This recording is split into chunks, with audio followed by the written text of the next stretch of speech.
Screen show हो रही है, बताइए। जी बॉस। ठीक है, तो शुरू करते हैं फिर अपनी आज की क्लास। तो हम चैप्टर नंबर 1 पढ़ रहे थे, कॉन्सेप्ट ऑफ अगत तंत्र या फिर क्लिनिकल टॉक्सिकोलॉजी। सारा पैटर्न अपना अकॉर्डिंग टू एनसीएसएम पैटर्न पे चल रहा था। हमने अगत तंत्र और क्लिनिकल टॉक्सिकोलॉजी देख लिया था। फिर उसके बाद हमने स्कोप ऑफ अगत तंत्र की भी बातें कर ली थी। उसके बाद हम डेफिनेशन ऑफ विष तक कर लिए थे। इसके आगे की बात हम आज शुरू करेंगे। तो संदीप की जैसे कि मेरे से रिक्वेस्ट भी थी कि बॉस थोड़ा एक बार रिवीजन, तो थोड़ा क्विक वे में मैं आप लोगों का रिवीजन भी करा दे रहा हूँ। तो सबसे पहले देखिए, आंख बंद कर लीजिए, दिमाग में बस मेरी आवाज गूंजनी चाहिए, सारी चीजें आपके रिवीजन होती जाएंगी। आप अपनी जो बुक है उसके एमसीक्यू भी लगा के देखिएगा। नोट्स इतने सफिशिएंट है कि आपके नोट्स से एमसीक्यू भी आराम से बन रहे होंगे, उसमें कोई नो डाउट है। ठीक है। एक जूम का डिसएडवांटेज है कि इसमें केवल 30 मिनट्स का ही क्लास ले पाते हैं, तो इसलिए अपने कॉन्सेप्ट पे आते हैं, चीजों को रिवीजन करते हुए आगे बढ़ेंगे। आज अपनी 75% ये चैप्टर हो जाएगा बहुत आराम से। ठीक है, तो शुरू करें। आवाज आ रही है? स्क्रीन क्लियर है सभी को? बताइए जल्दी। जी बॉस। ठीक है, तो अगत तंत्र की सबसे पहले हम व्युत्पत्ति देखते हैं, जो आपको पता थी, 2 शब्दों से मिलके बना है, अगध और तंत्र। फिर हमने गद शब्द का अर्थ देखा था। गद का मतलब होता है रोग, पीड़ा और विष। उसमें जैसे ही मैंने आ उपसर्ग लगा दिया था तो इसका विपरीत अर्थ हो गया था, मतलब रोग रहित, पीड़ा रहित और विष से रहित। इन तीनों का विपरीत अर्थ होने से अगध शब्द बना था। तो मैंने अगध शब्द का शाब्दिक अर्थ अगर एक अर्थ में मैं समझूंगा, एक वाक्य में अगर कोई मेरे को कहना चाहे, अगध का मतलब होता है रोग रहित करना, पीड़ा से रहित होना या विष से रहित होना, इसे हम अगत कहते हैं। फिर उसके बाद हमने देखा था इसकी निरुक्ति।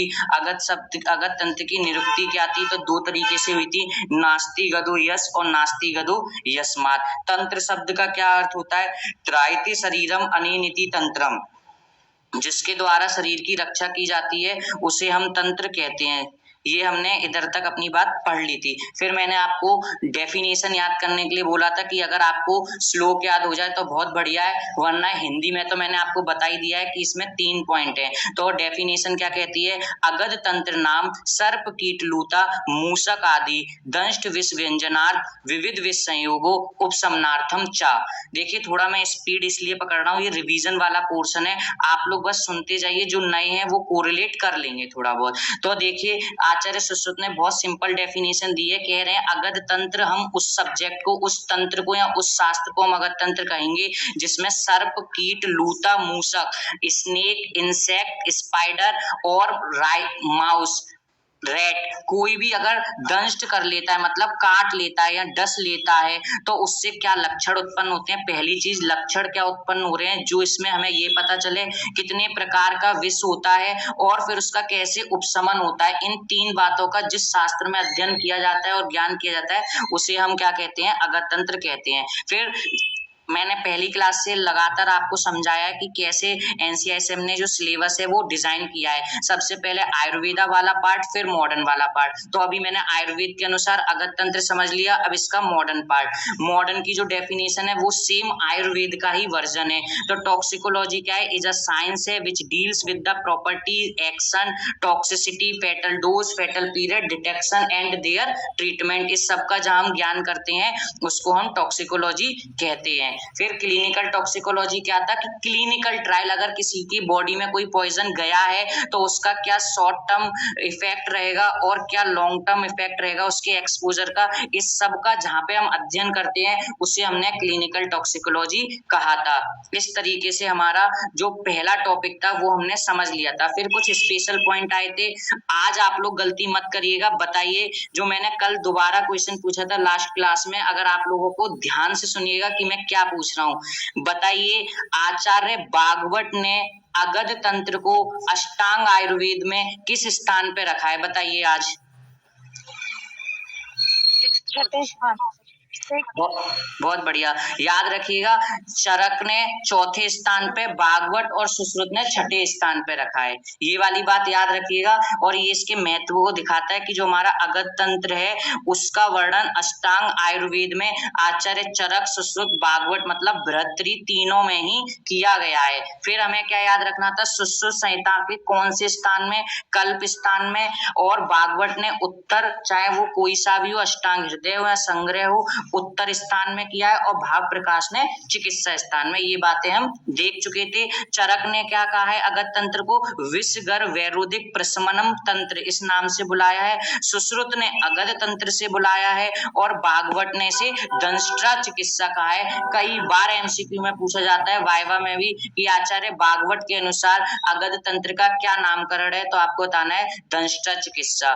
फिर हमने स्कोप ऑफ अगध तंत्र देखा था। 3 बातें मैंने आपको मोटे मोटे रूप पे बताई थी। सबसे पहले क्या था कि जितना भी विश्व से संबंधित ज्ञान है, क्या भी जो हम पीछे डेफिनेशन, क्या गुण धर्म है, क्या उसके कार्य हैं, क्या उसकी अवधि है, घातक अवधि, क्या घातक मात्रा, इस सब का उसकी चिकित्सा क्या है, लक्षण क्या है, जहां पे इस सब का समावेश किया गया था उसे हम अगध तंत्र कह रहे थे। इसलिए हमें अगध तंत्र की बहुत आवश्यकता है और इसका बहुत आगे जाके भविष्य में स्कोप है। दूसरा, जितने भी विषय हैं उनका 2 तरीके से प्रयोग होता है। एक यूजफुल वे में, जिसे हम रचनात्मक बोल रहे थे, और दूसरा ध्वंसात्मक मतलब फॉर डैमेजिंग और हार्मफुल यूज या हार्मफुल पर्पज से। तो क्या हो रहा था, अगर हम हार्मफुल पर्पज से यूज कर रहे हैं एज अ पेस्टिसाइड, हर्बिसाइड और किसी को हार्म करने के लिए, किल करने के लिए, तो उसे हम कैसे बचाएंगे, उसके जो नेगेटिव इम्पैक्ट एनवायरनमेंट पे पड़ रहे हैं उसको कैसे सेव करना है,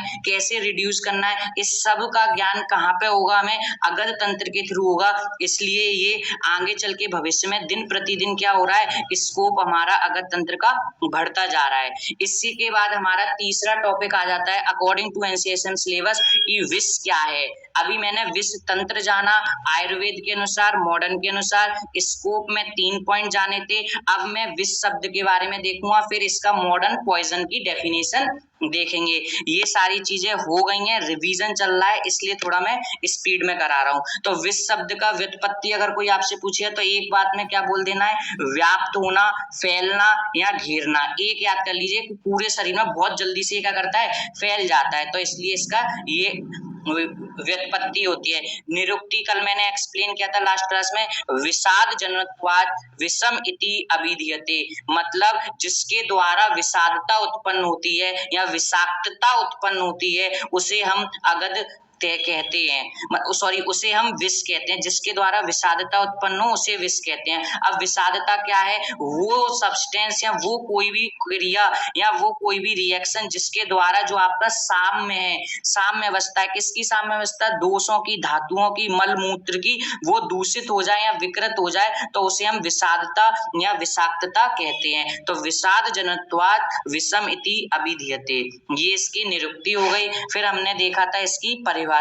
बताइए विष की परिभाषा किस किस को याद है। मैंने इंपॉर्टेंट कहा था कि ये श्लोक याद कर लीजिएगा, वाइवा में पूछ लिया जाता है। कितने लोगों को याद है, कोई सुनाएगा, बताइए। हिंदी में भी बता दो अगर किया हो किसी ने। किसी ने नहीं किया है? बॉस हिंदी में याद है। हाँ हिंदी में बताओ। वो धातु जो हमारे शरीर में प्रवेश करती है और हमारे धातुओं का क्षय करती है और हमें रोग उत्पन्न करती है, वो विष कहलाता है। बहुत बढ़िया, यही लिखा है। उस दिन भी मैंने आपको इतने इजी वे में समझाया था, देहम प्रविश्यम यद द्रव्यम, कोई भी द्रव्य जो देह में प्रविष्ट करने के बाद आपके रस आदि धातुओं को दूषित करता है, प्राण का हरण करेगा और जो आपका नॉर्मल फिजियोलॉजी, जो नॉर्मल स्वास्थ्य है उसका जो हरण करेगा उसी को हम क्या कहते हैं, उसे हम विष कहते हैं। सेम इसका मॉडर्न ही पोर्शन उन्होंने क्या बोल दिया है, जो आयुर्वेद का कंटेंट है उसी को मॉडर्न डेफिनेशन में प्रेजेंट कर दिया है। लास्ट क्लास में एक इंपॉर्टेंट पॉइंट रह गया था, वो अभी बता दे रहा हूँ, विष के पर्याय। विष के पर्याय रह गए थे शायद लास्ट क्लास में, तो विष के पर्याय क्या है, कोई भी 3 याद कर लीजिए। देखिए अगध, आ मतलब उसका उपसर्ग लगने से विपरीत अर्थ हो गया था, तो गध मतलब विस्ता, रोग, पीड़ा पहले ही हमने कहा था, और गर्द। तो गर, गद, काल, कल्प, काल, कूट, ये ऐसे हैं जो राइम बन रही है तो आप कर सकते हैं। गर, गद, काल, कूट, छबेड़ और गरल, ये 6 पर्याय हैं जो आप कोई भी 3 या 4 इसमें से कर सकते हैं। तो विष के पर्याय क्या है सर? गर है, गद है, कालकल्प और कालकूट। फिर आता है कि डेरिवेशन ऑफ पॉइजन, वही कि ये शब्द कैसे ड्राइव हुआ, मतलब व्युत्पत्ति क्या है। तो the word poison is derived from Latin word से। कौन से लैटिन वर्ड से? पोटिस। इसका मतलब क्या होता है? टू ड्रिंक, किसी चीज को ड्रिंक करना, डेट कुड हार्मफुल इफेक्ट, जो आपके शरीर में क्या करेगा? हार्मफुल इफेक्ट को प्रोड्यूस करेगा। कोई इंपॉर्टेंट नहीं था, डेफिनेशन बस एक देखिए, आयुर्वेद पोर्शन देख लिया विष का, फिर अब मॉडर्न पोर्शन देखना था। मॉडर्न पोर्शन में क्या था? Any substance which when administrated in the living body क्या करेगा? इल इफेक्ट करेगा और डेथ कर देगा, उसी को हमने पॉइजन कहा था। ये बात हमने देख ली थी। विष के गुण का श्लोक बोला था याद करने के लिए, लघु रुक्षम आसु विशदम, विवाई तीक्ष्णम विकासी सूक्ष्म च, उष्णम अनिर्देश्य रसम 10 गुणम युक्तम विषम तजज्ञे। जिसको श्लोक याद ना हो हिंदी में भी कर सकते हैं। विष के 10 गुण हैं, याद करने ही होते हैं। ये टेबल मैंने आपको बोला था, ये टेबल क्या है बता रही है कि आचार्य चरक ने 10 गुण माने हैं, आचार्य सुश्रुत ने भी 10 गुण माने हैं और आचार्य बागवट ने 11 माने हैं। मैंने कल आपको बोला था पूछ लिया जाता है एग्जाम में, तो बताइए आचार्य चरक से आचार्य सुश्रुत का कितने गुण डिफरेंट हैं? बताइए जिसने क्लास की थी लास्ट। बस एक अलग है। हाँ, कौन सा एक अलग है? चरक ने अनिर्दिष्ट बताया है और सुश्रुत ने उसको अपाकी कह दी है। बहुत बढ़िया, इन्होंने आपाकी बोल दिया था। और बागवट ने 11 कैसे कर दिए? चरक और सुश्रुत का 10वें नंबर का दोनों ही मान लिया है, अनिर्देश से भी बोला है और आपाकी भी बोला है। बताइए यहाँ तक की बात क्लियर है? ठीक है, अब हम देखते हैं, यही वाली बात हमने ऊपर भी मेंशन कर दी है कि बागवट ने 11 गुण माने हैं, आचार्य चरक ने 10, 9 प्लस अनिर्देश्य रस, सुश्रुत ने 9 प्लस आपाकी और बागवट ने 9 प्लस 11 करने के लिए दोनों ही चीजें बोल दी हैं। फिर ओज के मैंने गुण बोला था, जो हमारे विष के गुण होते हैं उसके जस्ट विपरीत गुण किसके होते हैं? ओज के। जो हमारे विष के गुण होते हैं याद रखिएगा, उसके जस्ट अपोजिट गुण किसके होते हैं? ओज के। और जो विष के गुण होते हैं उसके बिल्कुल सेम गुण होते हैं मध्य के, एक्सेप्ट एक गुण। बताइए कौन सा एक ऐसा गुण था जो विष के गुण से थोड़ा एक गुण जो अलग था? बताइए मध्य में, याद है किसी को? रस था हमारा, जो होता है मल होता है। Very good. तो जो मध्य है उसमें अनिर्देश्य रस की जगह अम्ल रस होता है, बाकी सारे गुण पूरे सेम होते हैं। मतलब आप घर जाके पढ़ते हैं, ये अच्छी बात है। विष की गति मैंने आपको बिल्कुल सिंपल कॉन्सेप्ट से समझाया था, जिसने लास्ट क्लास में क्लास ली होगी। ये बहुत कंफ्यूजन है, आप बुक खोलेंगे डिफरेंट में अलग अलग कहानी दी होती है। कैसे मैंने याद बताया था, देखिए 2 तरीके के विष होते हैं, एक स्थावर होता है, एक जांगम होता है। स्थावर मतलब जो स्थित रहते हैं, मतलब प्लांट ओरिजिन का पॉइजन। तो बताइए अगर वो किसी की बॉडी में जाएगा तो उसका मूवमेंट किधर होगा, उसकी गति कैसे होगी? बताइए सभी लोग बताइए। चरक के अकॉर्डिंग ऊर्ध्वगामी होगी, बिल्कुल। क्यों? क्योंकि स्थावर है, प्लांट ओरिजिन का है, प्लांट ऊपर डायरेक्शन में मूवमेंट करते हैं, ग्रोथ होती है टुवर्ड्स द डायरेक्शन ऑफ सन, और मैं कह सकता हूँ इन अपवर्ड डायरेक्शन, इसलिए इसकी गति ऊपर की में होती है। देखिए अभी आपको क्लास में भी अच्छी नहीं लग रही होगी, एक ही चीज रिपीट हो रही है। देखिए हम पे इतना टाइम नहीं है कि हम एक ही सब्जेक्ट पर रिसर्च कर सके। आप बार बार मेरे से सुनेंगे, भले ही एक ही सवाल बार बार अगर मैं पूछूं तो आप आंसर करिए, मतलब कॉन्सेप्ट बनेगा। जब आप वाइवा में जाएंगे ना, तब मेरी यही आवाज आपके दिमाग में गूंजेगी। देख लेना कि अच्छा विष की गति जांगम के अनुसार गंगाधर ने अपोजिट बोला था, वैसे ऊपर होती है, गंगाधर के अकॉर्डिंग ही पूछेंगे तो वो डाउनवर्ड डायरेक्शन में हो जाएगी। फिर हमने विष का वर्गीकरण देखा था, यहाँ से हमारी क्लास आज की आगे स्टार्ट होनी है। विष के वर्गीकरण में मैंने आपको बताया था कि चरक और सुश्रुत ने 2 प्रकार का बोला है, जांगम विष और स्थावर विष। कितने प्रकार का है? सुश्रुतोच्चरक के अनुसार 2 प्रकार का। भागवत ने भी कहा 2 प्रकार का, आकृतिम और कृत्रिम। आकृतिम कौन से? उनने वही कहा, मतलब जो नेचुरल पॉइजन है वो 2 तरीके के, एनिमल ओरिजिन, प्लांट ओरिजिन। कृत्रिम को ही आगे चल के संयोगज विष कहा जाएगा, मतलब उन्होंने कृत्रिम को गर विष कह दिया था। ठीक है सर, ये सारे क्लासिफिकेशन इतने इंपॉर्टेंट नहीं है, सबसे ज्यादा काश्यप के अनुसार पूछा जाता है। ये जो आपका पहला नंबर का चैप्टर है 10 नंबर में बोल रखा है, मतलब इससे शॉर्ट में बहुत आसानी से विष का वर्गीकरण 5 नंबर में पूछा जा सकता है, तो बिल्कुल भी हल्के में मत लेना। चरक सुश्रुत ने 2 बोला है, भागवत ने भी 2 बोला है, बस थोड़ी सी बात बदल दी है। काश्यप ने तो पूरी कहानी ही बदल दी, उन्होंने कहा स्थावर है, जांगम है, कृत्रिम, कृत्रिम को ही संयोगज बोला है, और संयोगज फिर 2 प्रकार के कर दिए उन्होंने, गर्विष और दूषी विष। और स्थावर क्या होते हैं? वानस्पतिक और खनिज विष। ठीक है सर, अब मेरी बात समझ में आती है। अब आगे पूरा एक चैप्टर है, कौन सा हमारा? गर्विष और दूषी विष। देखिए मैं समझाता हूँ, थोड़ा ध्यान से समझिएगा। जब भी आपसे कोई पूछेगा कि गर्विष क्या होता है और दूषी विष क्या होता है, तो एक सिंपल सा फंडा याद रखना है। गर्विष क्या होता है? विष रहित द्रव्यों के संयोग से जो उत्पन्न होता है, मतलब ऐसा सब्सटेंस जो पहले उसके अंदर विष की प्रॉपर्टी नहीं थी, वो विष रहित था, जिन द्रव्यों से वो मिलके बनने के बाद वो विष बन गया। मतलब आपके पास कोई ए सब्सटेंस था, कोई बी सब्सटेंस था, ना ही ए आपका पॉइजन था, ना ही बी पॉइजन था, परंतु जैसे ही ये मिले और इन्होंने जो सी प्रोडक्ट बनाया, वो हमारा क्या हो गया? विष हो गया। तो इसको हम क्या बोलते हैं? गर्विष। मतलब विष रहित द्रव्यों के संयोग से जो विष बनता है उसे हम गर्विष देंगे कहेंगे। सर उदाहरण क्या है? जैसे कि आपको बोलता है दूध और मछली का सेवन एक साथ नहीं करना चाहिए, जैसे मधु और घृत का समभाग में सेवन नहीं करना चाहिए। तो वो सब क्या है? ना ही मधु आपके लिए विष था, ना ही घृत विष था, पर उन दोनों का जब संयोग हुआ तो उनके संयोग से जो बना वो क्या कहे? वो विष की तरह हो गया, तो उसको हम गर्विष कहते हैं। बताइए समझ में आया गर्विष का कॉन्सेप्ट क्या मैं आपको समझाना चाह रहा हूँ? जी ठीक है। अब दूसरी विष क्या है? विष युक्त द्रव्यों के संयोग से, मतलब एक तो उसमें से पहले से कोई एक विष रहा होगा, फिर ये जब दूसरे के संयोग में आएगा, ये भले ही नॉन पॉइजनस होगा, जब इसके संयोग में कोई आता है तब ये ए और बी मिलके दोनों ही एक्ट एज अ पॉइजन करने लगेंगे, तो उसे हम दूसरी विष कहते हैं। जैसे सर एक और इसका लाइव एग्जांपल हम देखें दूसरी विष का, तो देखिए जितने भी ऑटो इम्यूनाइज डिसऑर्डर हैं, जैसे कि ब्रेंकियल अस्थमा हो गया या फिर तमक श्वास हो गया या आम बात हो गया, ये सब क्या है? ये सब दूसरी विष के अंतर्गत आते हैं। सर दूसरी विष के अंतर्गत कैसे आ रहे हैं?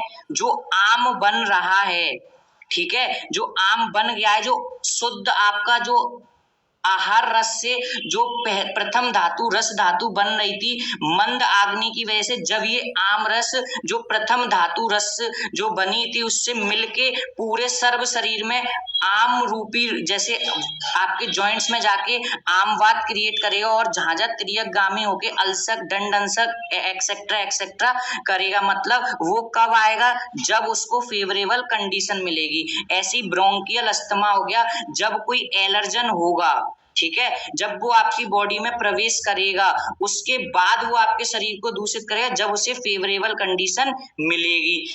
आगे विस्तृत डेफिनेशन आएगी, अभी मैं एक मोटा रूप समझाना चाह रहा हूं कि गर्विष हम उसे कहते हैं जब कोई नॉन पॉइजनस टू सब्सटेंस मिलने के बाद क्या बनेगा? कोई पॉइजनस सब्सटेंस। बल्कि दूसरी विष वो है जो शरीर में जाके एक पॉइजनस सब्सटेंस होता है, दूसरा पॉइजनस नहीं था। जैसे एलर्जन है, कोई भी इन्फेक्शन बैक्टीरियल है, वो पॉइजनस है, पर जो आपकी बॉडी है वो नॉर्मल थी, जब वो उसके जाके अंदर गई और जो रिएक्शन हुआ उसकी वजह से जो रिएक्शन क्रिएट हुई तो आमवात हुआ, तो ब्रोंकियल अस्थमा क्रिएट हुआ, तो वो सब किसका काम करते हैं? वो दूसरी विष का काम करते हैं। आई होप ये बात समझ में आई हो आपके। बताइए आई कि या नहीं आई? ठीक है, अब आगे देखते हैं रस शास्त्र के ग्रंथ में। अभी मैंने विष का क्लासिफिकेशन मेजर बृहत्तरी के अकॉर्डिंग कर लिया, जिसमें चरक, सुश्रुत, भागवत का देख लिया मत, काश्यप का भी हमने एक छोटा सा मत देख लिया, परंतु हमारे सिलेबस में रस शास्त्र भी है। तो रस शास्त्र के ग्रंथ में स्थावर विष मतलब पॉइजन ऑफ प्लांट ओरिजिन के फर्दर दो भेद किए गए हैं। कौन से? महाविष और उपविष। देखिए क्वेश्चन यही पूछा जाता है कि जो महाविष है और जो उपविष है, बताइए वो किसका वर्गीकरण है? महाविष का है, वो सॉरी स्थावर विष का है या फिर जांगम विष का है? तो हम इसी में कंफ्यूज हो जाते हैं, तो आप बिल्कुल भी कंफ्यूज मत होइएगा। महाविष और उपविष किसका क्लासिफिकेशन है? स्थावर विष का। नंबर पूछा जाता है, इसलिए मैंने टॉपिक यहाँ पे ऐड किया है। महाविष की संख्या 9 होती है, याद रखेंगे महाविष की संख्या कितनी है? 9 है। किसी के भी अनुसार पूछे, वैसे दो ही लोगों ने बोली है, रस तरंगिणी और भाव प्रकाश, दोनों ने ही महाविष की संख्या 9 दी है। ये टॉपिक रस शास्त्र में भी आपके काम आएगा। जो लोग श्लोक याद कर सकते हैं वो लोग याद कर लें, वरना नंबर याद रखें कि महाविष की संख्या 9 होती है। क्या है महाविष? हलाहल, कालकूट श्रृंगकस्य, प्रदीपनः, सौराष्ट्रिको, ब्रह्मपुत्रो, हरिद्रा, सकतुस्तथा, वत्सनाभ इति गेया, विषभेदा अभिनमा, रसे रसायन आदो चा वत्सना प्रशस्यते। ये लाइन बहुत इंपॉर्टेंट है कि इन 9 महाविष में से औषधि निर्माण हेतु या फिर अगध के द्रव्य बनाने हेतु सबसे ज्यादा उपयोग महाविष या प्रशस्त महाविष कौन सा है या फिर सर्वोत्तम महाविष कौन सा है? बताइए इन 9 में से आयुर्वेदिक औषधियों के लिए सबसे प्रशस्त महाविष कौन सा कहा है आचार्य ने? तो याद रखिए, देखिए बहुत इंपॉर्टेंट ये पॉइंट है कि महाविष 9 होते हैं, उन 9 में से भी वत्सनाभ को प्रशस्त कहा गया है। अब आता है सर उपविष की संख्या, जरूर कंफ्यूजन करेंगे। आरएसी अपने झांसी वाले मंगल सर का फेवरेट क्वेश्चन है कि उपविष की संख्या पूछते हैं, तो रस तरंगिणी के अनुसार इनकी संख्या क्या है? 11 है। ठीक है, याद रखिएगा महाविष 9 है, उपविष 11 है। डोंट बी कंफ्यूज कि महा है तो वो बड़े हैं तो ज्यादा नंबर, ये कोई लॉजिक मत लगाइएगा। महाविष मतलब 9, महान लोग 9 है। ठीक है, उपविष कितने हैं? 11 हैं। किसके अनुसार? बताइए किसके अनुसार 11 है उपविष? रस तरंगिणी के अनुसार। ठीक है, आगे ये श्लोक है, अगर याद हो जाए तो ठीक है, कोई बात नहीं। बस दूसरा रेफरेंस, रस रत्न समुच्चय के अनुसार उपविष की संख्या क्या होती है? तो 7 याद रखना है। RSS 7 याद रखेंगे, बताइए। 3 क्वेश्चन होते हैं। महाविष की संख्या 9 मानी गई है, उपविष की संख्या रस रत्न समुच्चय ने 7 मानी है और रस तरंगिणी ने कितनी मानी है बताइएगा? 11। बहुत बढ़िया, 11। कल मैं सबसे पूछूंगा, दिमाग में होना चाहिए। रस तरंगिणी, तरंग चल रही है कितनी? 11, 1 1 1 1 1 2 1 2 मतलब 11 चल रही है। तरंग याद रखना 11। रस रत्न समुच्चय RSS 7, रस तरंगिणी 11 और महाविष 9 होते हैं। अब हमने देखा आयुर्वेद के अनुसार क्लासिफिकेशन, अब उन्होंने एनसीएसएम ने इसी के साथ रख दिया modern part, classification of poison. पुरानी बुकों में, पुराने सिलेबस में पहले एक तरफ से आयुर्वेद खत्म करते थे, देन फिर मॉडर्न पोर्शन, बस ये यहाँ पे पैरेलल इन्होंने कर दिया है। क्लासिफिकेशन ऑफ पॉइजन में क्या है देखिए, ध्यान से समझिएगा, मैं बता रहा हूँ 5 नंबर में शॉर्ट में आएगा, तो आपको केवल इतना सा, ये केवल एक चार्ट बनाना है ये वाला, फिर नोट पॉइंट डाल के रस शास्त्र का बता देना है। संख्या केवल महाविष की 9 है, रस तरंगिणी के अनुसार उपविष की 11 है, रस रत्न समुच्चय के अनुसार 7 है, फिर ये मॉडर्न वाला, बस खत्म, पूरा आपका क्लासिफिकेशन हो जाएगा। क्लासिफिकेशन ऑफ पॉइजन में सबसे पहले हम देखेंगे on the basis of mode of action. देखिए कि कोई विष कैसे काम करता है, तो 3 तरीके होते हैं पॉइजन के काम करने के, या तो वो कोरोसिव होगा, कोरोसिव मतलब आपको अल्सर प्रोड्यूस करेगा, या वो इरिटेंट होगा या सिस्टमेटिक होगा। सर सिस्टमेटिक का मतलब आपके आईवी पूरे ब्लड में फैलेगा, पूरे सिस्टम को क्या करेगा, पॉल्यूट करेगा, सारे सिस्टम को, ठीक है। तो अब सबसे पहले हम उठाते हैं corrosive poison. Poison on the basis of action are of 3 type, CIS। क्या याद रखना है, CIS। CID होता है, उसी का याद किया है, CIS, कोरोसिव, इरिटेंट और सिस्टमेटिक। बताइए 3 तरीके के मॉडर्न के अनुसार पॉइजन कौन से हैं? Corrosive, irritants and systematics. Very good. देखिए आप लोग थोड़ा है ना मेरा सहारा दे दिया करिए, क्योंकि मैं भी है ना थोड़ा थक जाता हूँ इस वजह से। तो कोरोसिव को देखते हैं। कोरोसिव पॉइजन क्या है, मैंने अभी आपको बताया, जो प्रोड्यूस करेंगे अल्सर, जिस जगह पे गिरा, जिस जगह पे कांटेक्ट में आया, वहां प्रोड्यूस करेंगे इन्फ्लामेशन और अल्सरेशन। देखिए इन्फ्लामेशन से एक वर्ड याद आ गया, एक बात बाद में करेंगे क्लास के बाद। सोच रहे कल आपकी एक क्लास पैथोलॉजी के मॉडर्न की रखी दें, सोच रहे हैं, अभी पक्का नहीं है, रखेंगे ही, मंडे से मेरे पीरियोडिक भी है, ठीक है। कोरोसिव पॉइजन क्या है, प्रोड्यूस अल्सर, बस इतना याद रहना है। 3 होते हैं, CIS, कोरोसिव, इरिटेंट, सिस्टमेटिक। अब सर कोरोसिव भी 2 तरीके के अल्सर कौन प्रोड्यूस करेगा, आइदर वो एसिडिक होगा तो प्रोड्यूस करेगा, या बेस होगा तब प्रोड्यूस करेगा। तो स्ट्रॉन्ग एसिड या strong base. Sir strong acid भी फिर 2 तरीके के हो सकते हैं, हम बचपन से पढ़े थे 12th केमिस्ट्री में, ऑर्गेनिक एसिड, इनऑर्गेनिक एसिड, जैसे H2SO4, HCl। ऑर्गेनिक एसिड में ऑक्जेलिक एसिड, कार्बोनिक एसिड, ठीक है, H2CO3 कार्बोनिक। बेस में हम जानते हैं स्ट्रॉन्ग बेस कौन से होते हैं, कार्बोनेट्स और hydrates of sodium and potassium. Irritant poison देखेंगे, इरिटेंट पॉइजन 3 तरीके के होते हैं, ऑर्गेनिक, इनऑर्गेनिक और मैकेनिकल। फर्दर 3 क्लासिफिकेशन कर दिए इरिटेंट पॉइजन के।